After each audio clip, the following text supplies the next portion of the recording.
किताब झटका प्रकाश। लेखक ਗਿਆਨੀ ਨਰਿੰਜਨ ਸਿੰਘ ਸਰਲ। ਭਾਗ 15ਵਾਂ। ਆਵਾਜ਼ ਭਾਈ ਗੁਰਜੰਟ ਸਿੰਘ ਰੂਪਵਾਲੀ। ਅਕਾਲੀ ਕੌਰ ਸਿੰਘ ਜੀ ਨਾਲ ਭਾਈ ਰਣਧੀਰ ਸਿੰਘ ਦੀ ਹੋਈ ਚਰਚਾ ਦੇ ਸੰਬੰਧ ਵਿੱਚ ਹੋਰ ਵਿਸਥਾਰ। ਭਾਈ ਰਣਧੀਰ ਸਿੰਘ ਜੀ ਦੇ ਮਿੱਠ ਬੋਲੜੇ, ਮੈਨੂੰ ਧਮਕੀ, ਇੱਕ ਛੋਟਾ ਜਿਹਾ ਇਤਰਾਜ਼ ਅਤੇ ਸਹਾਇਕ ਸੂਚੀ। ਅੰਤਮ ਪਟਾਕਾ। ਵਾਹਿਗੁਰੂ ਜੀ ਕਾ ਖਾਲਸਾ, ਵਾਹਿਗੁਰੂ ਜੀ ਕੀ ਫਤਿਹ। ਅਕਾਲੀ ਕੌਰ ਸਿੰਘ ਜੀ ਨਾਲ ਹੋਈ ਚਰਚਾ ਦੇ ਸੰਬੰਧ ਵਿੱਚ ਹੋਰ ਵਿਚਾਰ। ਭਾਈ ਰਣਧੀਰ ਸਿੰਘ ਬੜੀ ਆਕੜ ਫਾਕੜ ਨਾਲ ਇਹ ਗੱਲ ਆਖਦੇ ਹਨ ਕਿ ਅਕਾਲੀ ਕੌਰ ਸਿੰਘ ਸਾਡੇ ਪਾਸੋਂ ਮਾਸ ਦੀ ਬਹਿਸ ਵਿੱਚ ਹਾਰ ਗਿਆ ਸੀ, ਪਰ ਮੈਂ ਇਹ ਨਿਸ਼ਚੇ ਨਾਲ ਕਹਿ ਸਕਦਾ ਹਾਂ ਕਿ ਅਕਾਲੀ ਜੀ ਦਾ ਕੋਈ ਵੀ ਸਵਾਲ ਗਲਤ ਨਹੀਂ ਸੀ। ਉਹ ਤਾਂ ਧੀਰਜ ਨਾਲ ਗੱਲ ਕਰਦੇ ਹੋਣਗੇ, ਪਰ ਭਾਈ ਰਣਧੀਰ ਸਿੰਘ ਜੀ ਬਹੁਤ ਜੋਸ਼ ਖਰੋਸ਼ ਵਿਖਾ ਕੇ ਉਹਨਾਂ ਨੂੰ ਦਬਾਉਣ ਦੀ ਕੋਸ਼ਿਸ਼ ਕਰਦੇ ਹੋਣਗੇ ਤੇ ਅਖੀਰ ਵਿੱਚ ਅਕਾਲੀ ਜੀ ਨੇ ਇਸ ਸਿਰ ਖਪਾਈ ਨਾਲੋਂ ਚਲੇ ਜਾਣਾ ਹੀ ਚੰਗਾ ਸਮਝਿਆ। ਇਸ ਬਹਿਸ ਵਿੱਚੋਂ ਇਹ ਸਿੱਟਾ ਵੀ ਕੱਢਿਆ ਜਾ ਸਕਦਾ ਹੈ ਕਿ ਅਕਾਲੀ ਜੀ ਨੇ ਹਾਰ ਨੂੰ ਤਸਲੀਮ ਨਹੀਂ ਕੀਤਾ। ਇਹ ਗੱਲ ਭਾਈ ਜੀ ਦੀ ਲਿਖਤ ਤੋਂ ਹੀ ਸਿੱਧ ਹੋ ਜਾਂਦੀ ਹੈ। ਜਥਾ ਇਸ ਪਛਾਤ ਅਕਾਲੀ ਜੀ ਆਪਣੀ ਗੱਤ ਬਣਵਾ ਕੇ ਚੱਲਦੇ ਲੱਗੇ। ਇਹਨਾਂ ਦੇ ਨਾਲ 2-3 ਘੰਟੇ ਲਗਾਤਾਰ ਬਹਿਸ ਵਿਚਾਰ ਹੋਈ, ਜਿਸ ਵਿੱਚ ਉਹ ਹਰ ਪਾਸਿਓਂ ਨਿਰਉੱਤਰ ਹੁੰਦੇ ਰਹੇ। ਨਿਰਉੱਤਰ ਹੁੰਦੇ ਹੋਏ ਵੀ ਆਪ ਹਿੰਡ ਨਾ ਛੱਡੀ, ਪਰ ਖਹਿੜਾ ਛੁਡਾ ਗਏ। ਗੱਤ ਬਣਵਾ ਕੇ ਚੱਲਦੇ ਲੱਗੇ, ਖਹਿੜਾ ਛੁਡਵਾ ਗਏ।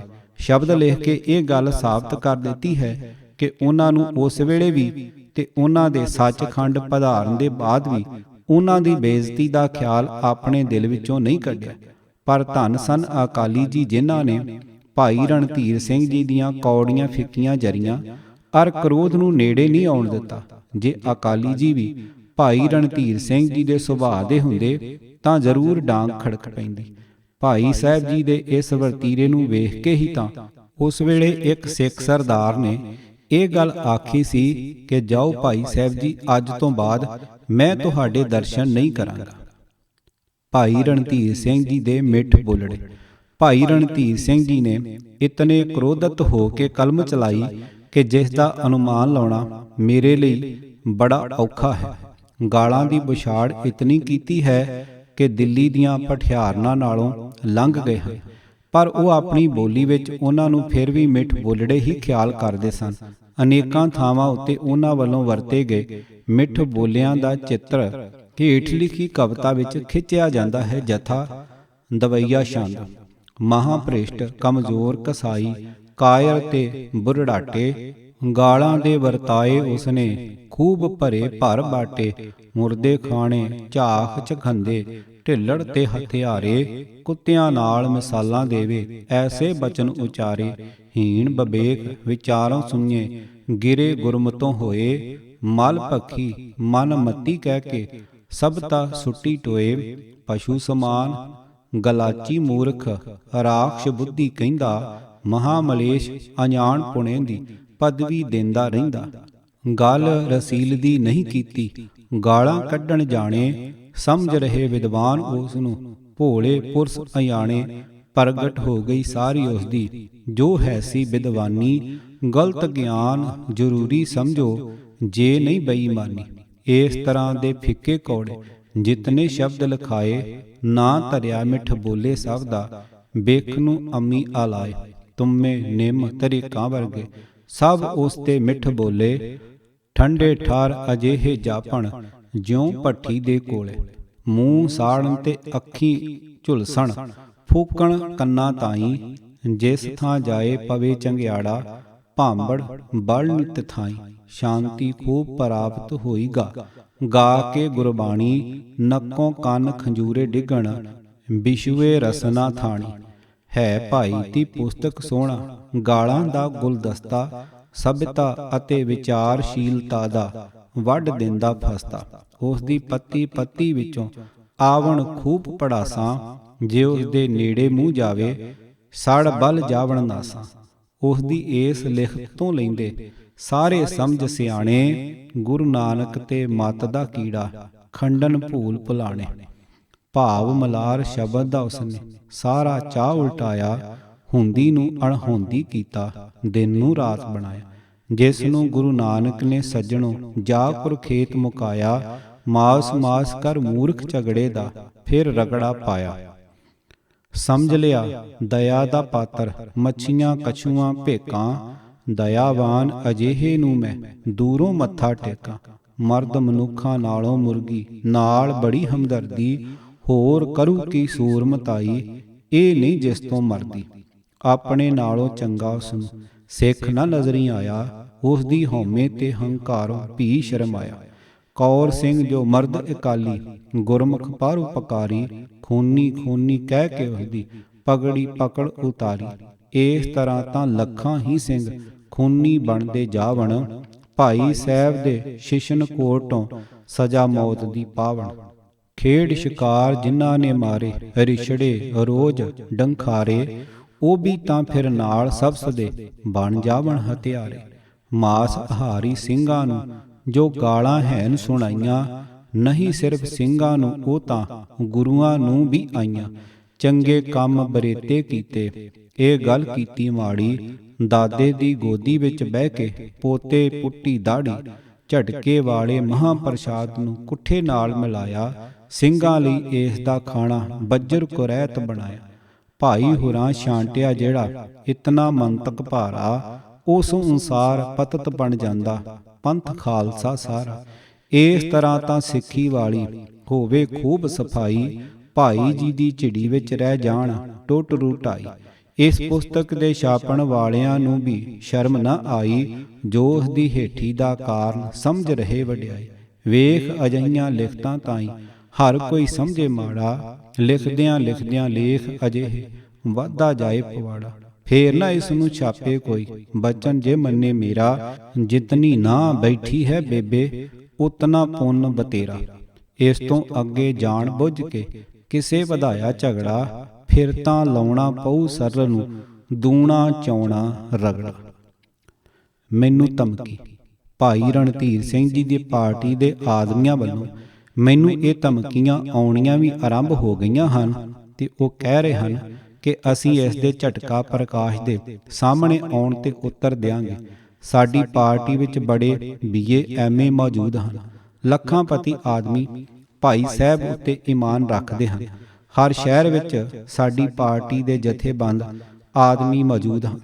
ਉਹਨਾਂ ਨੂੰ ਇਸ ਗੱਲ ਉੱਤੇ ਬੜਾ ਮਾਣ ਹੈ, ਪਰ ਮੇਰੇ ਉੱਤੇ ਇਹਨਾਂ ਗੱਲਾਂ ਦਾ ਕੋਈ ਅਸਰ ਨਹੀਂ। ਮੈਨੂੰ ਭਰੋਸਾ ਹੋ ਗਿਆ ਹੈ ਕਿ ਸਿੱਖੀ ਉੱਤੇ ਸ਼ਰਧਾ ਰੱਖਣ ਵਾਲੇ ਗਰੀਬ ਅਮੀਰ ਸਾਰੇ ਸਿੰਘ ਮੇਰੀ ਪਿੱਠ ਤੇ ਹੱਥ ਰੱਖਦੇ ਪ੍ਰਤੀਤ ਹੋ ਰਹੇ ਹਨ। ਪੰਥਕ ਜਥੇਬੰਦੀਆਂ ਜੇ ਅੱਗੇ ਨਹੀਂ ਧਿਆਨ ਦਿੱਤਾ ਤਾਂ ਹੁਣ ਜ਼ਰੂਰ ਸੋਚਣਗੀਆਂ। ਸਭ ਸਿੱਖ ਅਖਬਾਰਾਂ ਤੇ ਰਸਾਲਿਆਂ ਦੇ ਪ੍ਰਕਾਸ਼ਕ ਮੇਰੀ ਇਮਦਾਦ ਕਰਨਗੇ। ਹੋਰ ਇਹ ਸੱਜਣ ਜਿਤਨਾ ਇਸ ਜਿਲਣ ਵਿੱਚੋਂ ਨਿਕਲਣ ਦਾ ਯਤਨ ਕਰਨਗੇ, ਉਤਨਾ ਵਧੇਕ ਫਸਣਗੇ। ਇਸ ਦਾ ਉੱਤਰ ਤਾਂ ਉਹ ਤਦ ਹੀ ਦੇ ਸਕਣਗੇ ਜੇ ਭਾਈ ਰਣਧੀਰ ਸਿੰਘ ਨਾਲੋਂ ਵੱਧ ਜ਼ੋਰ ਨਾਲ ਇਹ ਸਾਬਤ ਕਰਨ ਦਾ ਯਤਨ ਕਰਨਗੇ ਕਿ ਝਟਕਾ ਤੇ ਕੁੱਠਾ ਇੱਕੋ ਕੁਝ ਹੀ ਹਨ। ਮਾਸ ਭਾਵੇਂ ਝਟਕੇ ਦਾ ਹੀ ਹੋਵੇ, ਉਸ ਦੇ ਖਾਣ ਨਾਲ ਸਿੰਘ ਜ਼ਰੂਰ ਪਤਤ ਹੋ ਜਾਂਦਾ ਹੈ ਤੇ ਮਾਸ ਖਾਣ ਵਾਲੇ ਸਾਰੇ ਮਨੁੱਖ ਰਾਖਸ਼ ਬੁੱਧੀ, ਮਹਾਮਲੇਸ਼, ਮਲ ਭੱਖੀ ਵਿਸ਼ਟਾ ਖਾਣੇ ਤੇ ਕੁੱਤੇ ਬਿੱਲੇ ਹੀ ਹਨ ਤੇ ਨਾਲੇ ਛਿੱਤਰ ਖਾਣ ਦੇ ਹੱਕਦਾਰ ਵੀ। ਇਸ ਲਈ ਇਹ ਭਰਾ ਜਿਉਂ-ਜਿਉਂ ਇਸ ਗੱਲ ਦਾ ਵਧੇਕ ਪ੍ਰਚਾਰ ਕਰਨਗੇ, ਤਿਉਂ-ਤਿਉਂ ਪੰਥ ਵਿੱਚ ਇਹਨਾਂ ਦੇ ਵਿਰੁੱਧ ਗੁੱਸਾ ਪੈਦਾ ਹੋਵੇਗਾ ਤੇ ਜਿਹੜੀ ਅੱਗ ਅੱਗੇ ਅੰਦਰੋਂ ਅੰਦਰੀ ਧੁਖ ਰਹੀ ਸੀ, ਉਹ ਜ਼ਰੂਰ ਭੜਕੇਗੀ।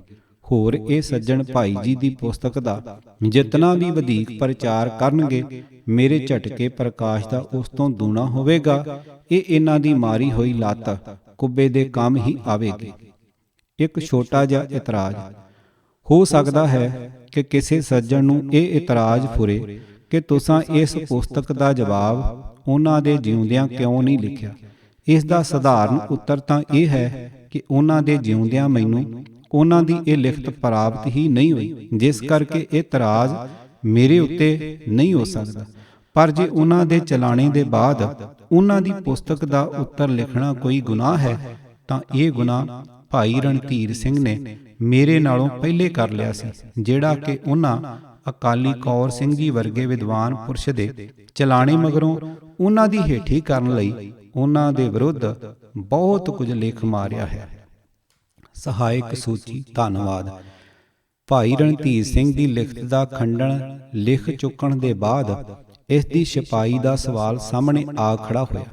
ਮੇਰੇ ਪਾਸ ਇਤਨਾ ਧਨ ਨਹੀਂ ਸੀ ਕਿ ਇਸ ਨੂੰ ਛਪਵਾ ਸਕਦਾ। ਚਾਹੀਦਾ ਤਾਂ ਇਹ ਸੀ ਕਿ ਕੋਈ ਅਸਰ ਵਾਲੀ ਪੰਥਕ ਜਥੇਬੰਦੀ ਇਸ ਨੂੰ ਹੱਥ ਵਿੱਚ ਲੈਂਦੀ, ਕਿਉਂਕਿ ਇਹ ਇੱਕ ਸਾਂਝੇ ਪੰਥਕ ਅਸੂਲ ਉੱਤੇ ਹਮਲਾ ਕੀਤਾ ਗਿਆ ਸੀ। ਪਰ ਬਾਵਜੂਦ ਮੇਰੇ ਯਤਨ ਕਰਨ ਦੇ ਮੈਨੂੰ ਸਫਲਤਾ ਪ੍ਰਾਪਤ ਨਹੀਂ ਹੋਈ। ਜਦ ਇਸ ਤਰ੍ਹਾਂ ਮੈਂ ਇਹ ਕੰਮ ਸਿਰੇ ਚੜ੍ਹਦਾ ਨਾ ਵੇਖਿਆ ਤਾਂ ਆਪਣੇ ਪੁਰਾਣੇ ਮਿੱਤਰਾਂ ਨੂੰ ਢੂੰਡ ਕੇ ਲੱਭਾ। ਉਹ ਮੇਰੇ ਮਿੱਤਰ ਮੇਰੇ ਉੱਤੇ ਪੂਰਾ ਇਤਬਾਰ ਕਰਦੇ ਸਨ, ਜਿਸ ਕਰਕੇ ਉਹਨਾਂ ਯਥਾ ਸ਼ਕਤ ਸਹਾਇਤਾ ਕੀਤੀ। ਵੈਸੇ ਇਸ ਤਰ੍ਹਾਂ ਮੈਨੂੰ ਕੋਈ 6-7 ਮਹੀਨੇ ਚੱਕਰ ਕੱਟਣਾ ਪਿਆ, ਜਿਸ ਕਰਕੇ ਇਸ ਦਾ ਛਪਣਾ ਲੇਟ ਹੋ ਗਿਆ। ਪਰ ਜਿਨ੍ਹਾਂ ਸੱਜਣਾ ਇਸ ਕੰਮ ਨੂੰ ਸਿਰੇ ਚਾੜ੍ਹਨ ਲਈ ਮੇਰਾ ਹੱਥ ਵਟਾਇਆ ਹੈ, ਉਹਨਾਂ ਦਾ ਅਤੀ ਧੰਨਵਾਦੀ ਹਾਂ। ਉਹਨਾਂ ਦੀ ਸੂਚੀ ਹੇਠਾਂ ਦਰਜ ਕੀਤੀ ਗਈ ਹੈ। 25 ਰੁਪਏ ਭਾਈ ਤੇਜਾ ਸਿੰਘ ਜੀ ਗਿਆਨੀ, ਸ੍ਰੀ ਕਲਗੀਧਰ ਸਿੰਘ ਸਭਾ ਲੁਧਿਆਣਾ। 25 ਰੁਪਏ ਤਰਲੋਕ ਸਿੰਘ ਜੀ, ਬੋਰਿੰਗ ਕੰਪਨੀ ਲੁਧਿਆਣਾ। 25 ਰੁਪਏ ਪ੍ਰਕਾਸ਼ ਸਿੰਘ ਜੀ, ਬਾਦਲ ਕੇ ਫਿਰੋਜ਼ਪੁਰ। 25 ਰੁਪਏ ਉਜਾਗਰ ਸਿੰਘ ਜੀ, ਡਾਕਟਰ ਬ੍ਰਹਮਾ ਹਸਪਤਾਲ ਮਲੋਟ ਮੰਡੀ। 25 ਰੁਪਏ ਜਸਵੰਤ ਸਿੰਘ ਜੀ, ਹਰਿਆਲ ਅੰਮ੍ਰਿਤਸਰ। 25 ਰੁਪਏ ਕਰਤਾਰ ਸਿੰਘ ਜੀ, ਗੋਬਿੰਦਗੜ੍ਹ ਫਿਰੋਜ਼ਪੁਰ। 10 ਰੁਪਏ doctor Dalip Singh ji, model town Jalandhar. 10 ਰੁਪਏ ਗੁਰਦਿਆਲ ਸਿੰਘ ਜੀ, ਹੰਡਿਆਰੀਆ ਕੋਲਿਆਂ ਵਾਲੀ ਫਿਰੋਜ਼ਪੁਰ।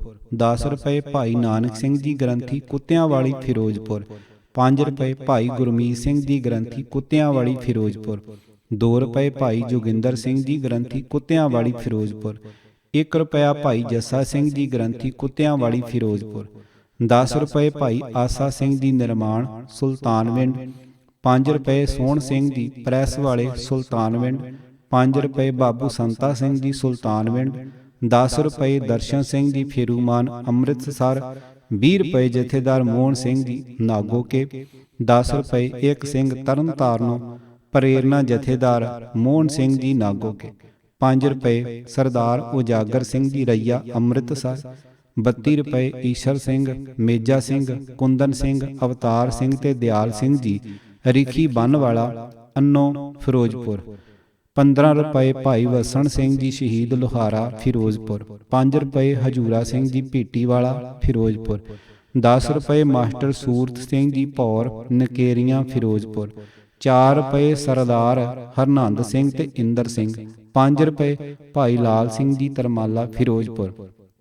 10 ਰੁਪਏ ਬੇਲਾ ਸਿੰਘ ਬੋਲੀਆਂ ਅੰਮ੍ਰਿਤਸਰ। 5 ਰੁਪਏ ਰਤਨ ਸਿੰਘ ਜੀ, ਮਟੀਆ ਅੰਮ੍ਰਿਤਸਰ। 5 ਰੁਪਏ ਹਰਨਾਮ ਸਿੰਘ ਜੀ, ਜਥੇਦਾਰ ਜੌਂਸ ਅੰਮ੍ਰਿਤਸਰ। 10 ਰੁਪਏ ਸਿੰਘ ਸਾਹਿਬ ਭਾਈ ਚੇਤ ਸਿੰਘ ਜੀ, ਹੈੱਡ ਗ੍ਰੰਥੀ, ਸ੍ਰੀ ਦਰਬਾਰ ਸਾਹਿਬ ਅੰਮ੍ਰਿਤਸਰ। 5 ਰੁਪਏ ਸਰਦਾਰ ਦਲੀਪ ਸਿੰਘ ਜੀ, ਜਥੇਦਾਰ ਲਲਿਆਣੀ ਵਾਲੇ ਅੰਮ੍ਰਿਤਸਰ। 10 ਰੁਪਏ ਸਰਦਾਰ ਬਚਨ ਸਿੰਘ ਜੀ, ਘਸੀਟਪੁਰੀ ਅੰਮ੍ਰਿਤਸਰ। 10 ਰੁਪਏ ਸਿੰਘ ਸਾਹਿਬ ਸਰਦਾਰ ਸਾਧੂ ਸਿੰਘ ਜੀ, ਭੌਰਾ, ਜਥੇਦਾਰ ਸ੍ਰੀ ਅਕਾਲ ਤਖਤ ਸਾਹਿਬ ਅੰਮ੍ਰਿਤਸਰ। 200 ਰੁਪਇਆ ਗੁਰਦੁਆਰਾ ਪ੍ਰਬੰਧਕ ਕਮੇਟੀ, ਸੀਸਗੰਜ ਦਿੱਲੀ। 100 ਰੁਪਇਆ ਕਿਰਪਾਲ ਸਿੰਘ ਜੀ, ਸ਼ੇਰੇਵਾਲਾ ਮੁਕਤਸਰ। 10 ਰੁਪਏ ਹਰਨਾਮ ਸਿੰਘ ਜੀ ਭਾਟੀਆ, ਸਾਬਕਾ ਸਕੱਤਰ ਸ਼੍ਰੋਮਣੀ ਗੁਰਦੁਆਰਾ ਪ੍ਰਬੰਧਕ ਕਮੇਟੀ, ਸ੍ਰੀ ਅੰਮ੍ਰਿਤਸਰ। 58 ਰੁਪਏ ਦੀਪਮਾਲਾ ਦੇ ਸਮੇਂ ਨਕਈਆਂ ਵਾਲੇ ਬੁੰਗੇ ਵਿੱਚ ਹਾਜ਼ਰ ਹੋਈ ਨਕਈ ਬਰਾਦਰੀ ਵੱਲੋਂ। 1 ਰੁਪਇਆ ਭਾਈ ਬਖਸ਼ੀਸ਼ ਸਿੰਘ ਜੀ ਖੱਖ, ਪ੍ਰਚਾਰਕ ਸ਼੍ਰੋਮਣੀ ਕਮੇਟੀ। 1 ਰੁਪਇਆ ਭਾਈ ਜੋਗਿੰਦਰ ਸਿੰਘ ਜੀ, ਪ੍ਰਚਾਰਕ ਸ਼੍ਰੋਮਣੀ ਕਮੇਟੀ। 1 ਰੁਪਇਆ ਹੋਰ ਪ੍ਰਚਾਰਕ ਸ਼੍ਰੋਮਣੀ ਕਮੇਟੀ, ਨਾਮਜ਼ਦ ਨਹੀਂ। 4 ਰੁਪਏ ਭਾਈ ਕਿਸ਼ਨ ਸਿੰਘ ਜੀ, ਭੂਰਿਆਂ ਵਾਲੇ, ਪਿੰਗਲਵਾੜਾ ਅੰਮ੍ਰਿਤਸਰ। 20 ਰੁਪਏ ਸਰਦਾਰ ਅਮੀਰ ਸਿੰਘ ਜੀ, ਬਜਾਜੀ ਵਾਲੇ, ਕੌਂਸਲਰ। 10 ਰੁਪਏ ਸਰਦਾਰ ਅਵਤਾਰ ਸਿੰਘ ਜੀ, ਕੌਂਸਲਰ। 20 ਰੁਪਏ ਸਰਦਾਰ ਈਸ਼ਰ ਸਿੰਘ ਜੀ, ਮਝੈਲ, ਪਟਿਆਲਾ। ਸਮਾਪਤੀ। ਅੰਤਮ ਪਟਾਕਾ ਕਬਿਤ। ਭਾਈ ਰਣਧੀਰ ਸਿੰਘ, ਲਿਖੋ ਹੈ ਸੁਲੇਖ ਐਸੋ, कुठे के समान कीनो, झटके के मास को, शीन के महाप्रसाद दीन है मलेशन को, सिंगन के आगे कीन, पूलो फूस घास को, छोड़ के संसार आप, आगे को पधार गए, पाछे धर गए कर, कारो के रतास को, पायो अंधकार जास तास के विनाश हित, कीनो में बिलास हास, झटका प्रकाश को। किताब झटका प्रकाश भाग 15वां ਅਤੇ ਸਮਾਪਤੀ। ਲੇਖਕ ਗਿਆਨੀ ਨਿਰੰਜਨ ਸਿੰਘ ਸਰਲ। ਵਾਹਿਗੁਰੂ ਜੀ ਕਾ ਖਾਲਸਾ, ਵਾਹਿਗੁਰੂ ਜੀ ਕੀ ਫਤਿਹ।